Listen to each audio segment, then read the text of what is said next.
Ian. Pat. Our baby Dreamcast is almost legal to drink. I know. 20 years old? What? $9.99? $9.99? It's wild. I just found out yesterday that the Pokemon anime is now legal to drink, so that's terrible. That was 98? Yeah. Oh, wow. Yeah, okay. At least in the U.S. So, yes, $9.99 the Dreamcast came out. It's thinking. Sega's last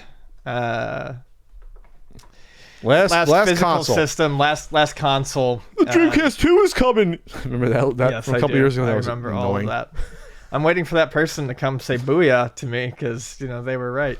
Anyways, it was ill-fated, but it was a wonderful system. It was one of the few systems I actually got on launch day. And I saw Josh from Linden Run tweet that too. He was excited. He's a huge Dreamcast fanboy. yeah. But yeah, it was one of the first systems. It was one of the only systems I got on launch day. I had rented it the month prior because Hollywood Video was doing a promotion where it was like $30, but you had to put down a $300 deposit. You could rent. They don't want you stealing it. Exactly. You could rent the original Dreamcast before it came out, and it came with a copy of Sonic Adventure. Just Sonic Adventure? Because you rent anything else at the store? And not at the one that I rented from. You were getting one game. It was Sonic Adventure in the system, and you could rent it. I think it was only for 24 hours too. Wow. It might have been 48. I was gonna say 24 is a little harsh. Might have been 48, but I did it. And it didn't come with a VMU, so there was no saving. I just played through Sonic's storyline and, one go left the TV on.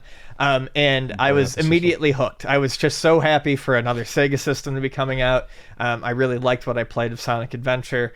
So I immediately put the money down and, got it on launch day. I had just gotten my wisdom teeth out. So, Still have mine.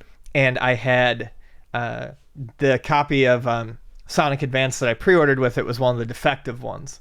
So I had nothing to play on it. That's right. The first batch were bad. Yeah, I had nothing to play that day. But the day that the fixed copy came into the store, which was just a few days later, was the day I got my wisdom teeth out. So I spent that entire weekend sitting there with gauze on my sockets playing Sonic Adventure. And I beat every storyline in that game in, I don't know, about 2 days, 3 days, which probably isn't that crazy, but for me, now it certainly would be. What was the bug in the first one? Was it just freeze at a certain point? It wouldn't load? Just wouldn't load. Just wouldn't load, yeah. So they probably had to do replacements for those first batch? Yeah. Whatever they were, 10,000. Yeah, and I don't think it was all of the first batch. It was just some of them. Gotcha. Yeah, there was a run that was bad. Something weird in the pressing process. And I loved the Dreamcast. For that first year, it was like every Wednesday I could walk in and find something interesting that was getting released for the system. I played a ton of Crazy Taxi on that system. Jet Grind Radio, that was what it was called here. Jet Set Radio was, I think, like one of the second games I ever imported. One of the first ones I ever imported. Imported that and beat it. Played a lot of Fire Pro D on my Dreamcast. Oh, you did? You imported? Where'd you import it from? Was it a website? What was that website? That would have been Japan Video Games that I got it from at the time. That was the import site? Oh, there's a bunch of them. That's just where my buddy and I got our stuff. I think I told you before, my electronic boutique had import games in the mall. I was shocked by that. One of ours did too, especially during the Dreamcast era. They tried it for a little bit, but it didn't stick. But I remember going to electronic boutique and there was a little section for, I think they even had like TurboGrafx games in like 96 still there, sitting there. It was weird. So you love the Dreamcast. I played a shitload of Phantasy Star Online. It seems like a lot of people that have this fondness for the Dreamcast, it was like this sweet age of they were like high school, late high school, or going into college, and like that was like their sort of like growing up console. It seems like too. It was my last year of high school. It was one of those consoles where everything I had for it I had bought on my own, and that had been true for a lot of my systems. Like my parents got my brother and I our PlayStation, but at that point I was mostly buying all of the games and stuff. But the Dreamcast was just mine 100%, and it was it represents this weird coming of age, this weird millennia, this weird like millennium design aesthetic. And it with the smooth white cream just color? In general, like the games themselves all have there's a very certain style from the art style. For the Sega games, at least, yeah. And it was the last time I remember like feeling, I don't know, this weird like video gamey joy about video games. Shortly, probably because there was a lot of arcade game ports and stuff still on it, so there was a lot of pick up and play titles. But yeah, I loved it. I love that system. I wish I hadn't gotten rid of some of the games I really liked on it when I moved, because like Cannon Spike goes for about $250 now, and I love that damn Cannon Spike? Cannon Spike. It's a Capcom. It's one of the harder to find games. It's a Capcom overhead shooter, where you play as like different characters from different games. Yeah, my friend, my roommate in college, Rocco, had it. I remember playing it. I think I told the story before, probably on the 15th anniversary, 5 years ago on the podcast. I remember going over to his house in Manalapan, New Jersey, I believe. And he had it downstairs in the basement. There was like, I didn't know anyone but Rocco. He was a swimmer. And he had it on like, it wasn't even on a big TV. It was like on a 15-inch TV. But he had Soul Calibur on there. Mm-hmm. I looked at it, I was like, I knew I knew it was going to be Soul Calibur, but I was just shocked that it was like literally the arcade. I was like, this is shocking. That to me was like, that was it. I don't count the Neo Geo because Neo Geo was prohibitively expensive for everyone as being like an arcade console. Right. To me, the Dreamcast, that was it. That was like, we are officially at a point where, you know, the home console market is the same or better than the arcade, because the N64 was not better than Killer Instinct in the arcade. It didn't match it, but this matched it. Yeah. This absolutely matched it. Yeah. And to me it was shocking. Like 1-to-1, and that's why I always say, like, to me the arcade era ends at the Dreamcast. That was a point where they couldn't hook you into the arcade anymore because home consoles were now at just as good or better than arcade games. Sure. That was it. It took to the late 90s to get there. And so for me, that's how I look at it. I didn't own it, so I don't have this, you know, looking back, fondness of it. But yeah, to me it was just sort of like, it was like that, I don't know, the turn in the millennium sort of thing. Was that sort of maybe like the changing of the guard of technology? Maybe that's what it is too. You know, you had that come out, and you had the PlayStation about the same time. So PlayStation 2, excuse me. So that to me was a big leap forward, I guess, to a lot of people. Right. For video games. There's a huge difference between the PS1 and PS2. You know, and yeah, maybe that's it. The VMU was always cool.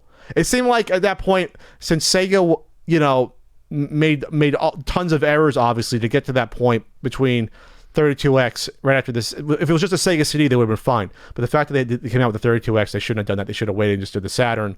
And the Saturn, they dropped support so quickly, so people are like, what the fuck is going on anymore? Obviously, that poisoned the well. If there was no 32X and no Sega Saturn, they could have lasted to the Genesis until probably the Dreamcast. They could have got there and lurched to there and probably would have been a success, and it wouldn't have taken the huge hit they did. And Sega maybe still would have doing consoles. I don't know. I don't like doing what ifs, but we know why Sega failed. But it wasn't because the Dreamcast was a bad console. No, absolutely was not. Yeah, they only supported the Dreamcast 2 years and they were done. So it's kind of a shame. Yeah, it's kind of a shame. It's kind of sad. You know, kind of sad. Real quick, because the launch titles were robust. I didn't realize there was 18 launch titles. Yeah, it had one of the like biggest, I would say, strongest launches. So they knew, like, we have to go all in on this. This is it. We can't have a third failure of a console in a row. They had to have enough stuff to make it worth buying right then and there. Because people just bought their Saturn. Yeah, people sold their Saturn from a year or two before. Power Stone. Power Stone is fantastic. Mortal Kombat Gold, not so much, but Soul Calibur and Power Stone, fantastic. Soul right off the Calibur bat. is just I mean, it's an amazing fighting game. Soul Calibur. Sonic Adventure, obviously, it's legendary to people. Expendable, I have no clue what that is. Nah, Expendable, don't really know. Blue Stinger was bad, but also fun. It's like a Resident Evil clone. I played it once. I liked it. Hydro Thunder is fantastic on the Dreamcast. It's amazing on the Dreamcast. Yeah, great arcade game too. Trick Style I don't know much about. Tokyo Extreme Racer would become one of the biggest sleepers on that system. Really? That series is so much fun. They later did a Tokyo Extreme 2, and then there was a few... It's like their Gran Turismo? No. Flag to Flag. Pen Pen Triathlon is quirky and weird, and I might be one of the only people who likes it, but I do love you skipped over Monaco Grand Prix too. Actually, I don't know. I don't care about it. Okay. I'm just talking about the ones that I like. Don't care about Hardcore Heat. House of the Dead 2 was cool, but at the time it was weird because they did not release their gun in the U.S. because it was around Columbine, so they did not release. Really? They did not release the official Sega Dreamcast gun. Later on, though, essentially, Mad Catz did one. They beat him to the punch, Sega? I just don't think Sega ever brought theirs out. Okay. NFL 2K, the game that... You missed Air Force Delta, Arrow Wings, etc. NFL 2K was the game came out right in the middle of my brief, probably 6-year love affair of football games. I played NFL 2K more than I can. People still say that series is better than Madden. To this day, they're like 2K was the best football game. People come in looking for 2K5 on the PS2 and Xbox all the time because it's a fucking fantastic game. And then Ready to Rumble and NFL Blitz 2000. There's at least 4 titles there that are absolutely worth picking up for the system. And out of a launch, that's pretty big. We're skipping one of the best things ever, Ian. That Sega had. Their fishing rod controller. Yes. How could you skip that? You're the fishing man. Yeah, I am. Did you play some fishing games? Yeah, I did actually play fishing games. Oh, Dreamcast. There was an official Sega Dreamcast like gun, by the way. Yeah, but not here. Oh, did it? Oh, it was only Japan? Yes. It looks like a space gun. Why couldn't it come out here? It looks more ridiculous than the Zapper does. I think the Dreamcast one that came out here that's technically quote-unquote official, it's the Mad Catz one. Okay, that's weird as hell. That's right, because it has a double thing on it with the little cross pad on the bottom. I think I have that somewhere. But the fishing rods, though, they marketed that heavily, didn't they? The fishing rod controller. I don't know if it was marketed heavily, but everyone knew about it. I mean, everyone knew about it, and then plus, obviously they had the first built-in modem. That's great. The 56K connection, right? Yes. On there. And then they had the Ethernet thing you could have got. Didn't some consoles have it built in? They're hard to find. Isn't there some Ethernet? You can get a broadband adapter for it. Oh, there's a broadband adapter. Yeah. Okay. So they did that. I don't think I remember my friend playing that. I can't remember if we ever did multiplayer on that. And then they even had a keyboard and mouse you could get. So they were like crossing into like PC territory with the Dreamcast. Did you have the keyboard or mouse on it? I did. You did. For what did you use it with? Quake and Phantasy Star. Oh, you went full FPS. I did mouse and keyboard. Oh, nice. Quake, yeah. How was Quake on it? Really good. It was Quake 2? Quake 3. Quake 3. Yeah, Quake 3 Arena, and it was really well done. I actually never used the broadband adapter on it, and I was always amazed at how smooth games like Phantasy Star Online and Quake 3 Arena were. Netcode, baby. Using the dial-up modem. Everything was really well optimized. The broadband adapter still goes for like over $100. I mean, wonder if people still actually use it to play certain stuff. You can, I believe. I believe using the broadband adapter is how people still occasionally do like classic PSO nights. Oh, wow. Interesting. Okay. Well, there's the Dreamcast. The Sega's swan song there, and people still love and swear by it. The library is, what was the library? 300 games? It's a decent-sized library for... I always put it at like 255 in the U.S., but I know it's wrong because I've said 255 so many times. 255? That's what I think it is, but I know it's wrong. Let's see. Dreamcast library. 619 games on this list, which includes titles exclusive to North America. If it's 619 total, that's pretty damn big for something that exists. 248. 248 U.S. Yep. That's pretty big for stopping support. I was actually somewhat close. They stopped support like what, 2 years. 2 years. That's a lot of games in 2 years. That's what I mean. Like when we started the segment, I said for a while there, I could honestly walk into a GameStop every Wednesday when new games would get put up and find something that was interesting, something that was worth playing. And then if it was 619 total, I guess obviously that includes a lot in Japan. Didn't come out here. That's a lot of games. And if in Japan, what was it, out for 3 years in Japan? Let's see, what was the last game made? 2003. That was the last game. 2002. There's some that say 2003 on here. So that's a while here. So in Japan, they're still making games for another year or two after here, it looks like. So, okay.